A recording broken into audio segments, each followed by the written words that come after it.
FORA.tv. The world is thinking.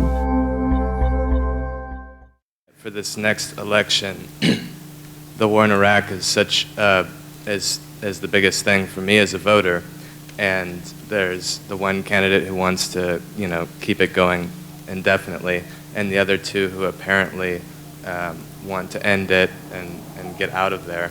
So I was wondering what you think the likelihood on them making good on that promise of ending the war in Iraq is, and what your own and Nader's views are on how to deal with that situation. Yeah.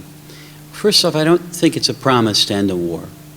And you use the term that apparently they wanted to end the war. I think it's important to look carefully at what they're saying. In a debate in New Hampshire, Tim Russert asked Obama clearly, can you commit to getting us out in 2013? And he wouldn't do it. And when Nader and I got into the contest over and over again, people were saying, why are you running? Senator Obama wants to end the war. And it's like, no, he doesn't.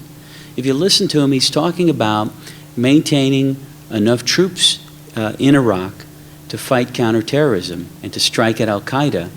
And, a think tank, Democratic think tank led by John Podesta, a former Bill Clinton chief of staff member, estimated that it would be at a minimum 60,000 troops there.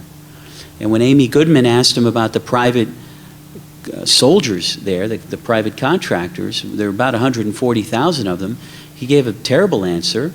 He's openly spoken highly of George Bush Sr.'s foreign policy and the ability to effectively deal with the first Gulf War. These are not the things you say when the civilian casualty rate in these wars are 90%. So to kill one soldier, you kill 9 civilians. It's not what you say when the U.S. has dropped depleted uranium in the region. This is a toxic, nuclear waste product that we've been using. We've dropped thousands of tons in Iraq. It's troubling, and I don't think that, I don't think we should make him an anti-war candidate when he's not. The fact that he wants to cite that he thought going into Iraq was a bad idea, well, that's great. But if you're not talking about getting out and you won't commit to getting out in a 4-year period, you're not against the war.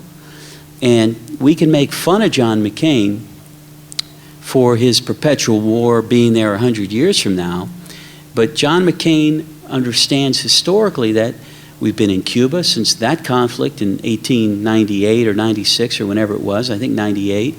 We've been in Europe since World War II. We've been in Korea since that conflict. We've got, over 700 military bases in 40 countries.